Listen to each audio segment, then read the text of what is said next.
वास्तव में विचारों की उच्चता भी जीवन की सादगी का ही एक प्रकार और रूप है। जिनके विचार उच्च होते हैं वे लोग हमेशा सत्कर्मों के संपादन में प्रवृत्त रहा करते हैं। ऐसा करते समय उन्हें बाहरी तड़क भड़क करने का न तो ध्यान रहता है और न समय ही रहा करता है। उनका विचार और कर्म बल्कि सारा जीवन व्यवहार के स्तर पर सादगी का प्रतिरूप बनकर रह जाया करता है। राष्ट्रपिता महात्मा गांधी का कर्म में जीवन उदाहरण स्वरूप लिया और देखा जा सकता है। वे जो कर गए हैं संसार के इतिहास में आज तक अन्य कोई भी नहीं कर सका है। पर उनका व्यक्तित्व सादगी का साकार स्वरूप था। सादा जीवन से अर्थ केवल तड़क भड़क से दूर रहना या सादे वस्त्र धारण कर लेना ही नहीं है। हर प्रकार की यात्रा का अपना विशेष रोमांच और महत्व हुआ करता है। यात्रा चाहे रेल द्वारा की जाए, चाहे बस या किसी अन्य वाहन के द्वारा, यदि हमारे मन मस्तिष्क रोमांच और आनंद पाने के इच्छुक हैं तो इस सब की प्राप्ति अवश्य होती है।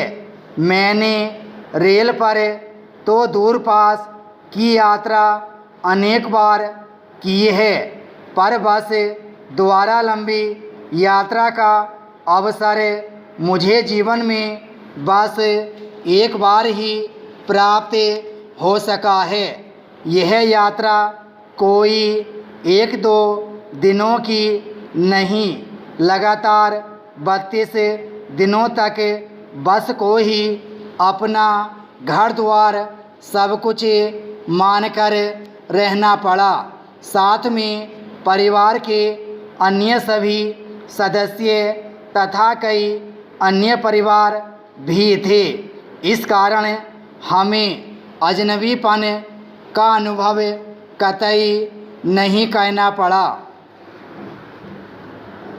अब यह बहुत ज़रूरी हो गया है कि भारत उच्च स्तर पर कतर की भावना को समझने की कोशिश करे।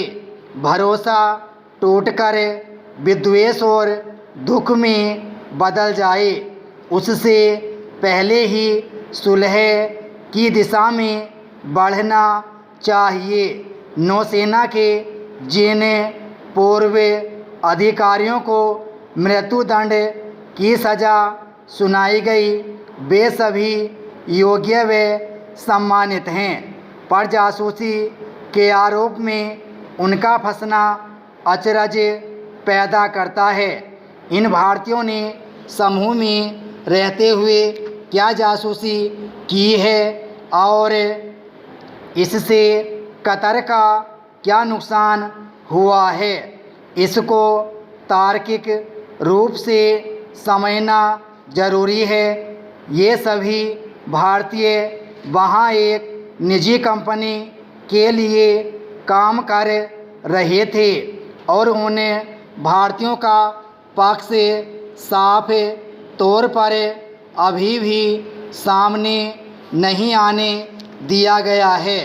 इन भारतीयों को अगस्त 2022 से ही कैद में रखा गया है और गोपनीयता बनाते हुए सुनवाई हुई है। इस काम में सर्वश्रेष्ठ अधिकारियों को ही लगाना चाहिए। भारत दूसरे देशों के नागरिकों के प्रति बहुत उदार रहा है और वैसी ही उदारता की उम्मीद दूसरों से भी रखता है। विराम स्टॉप।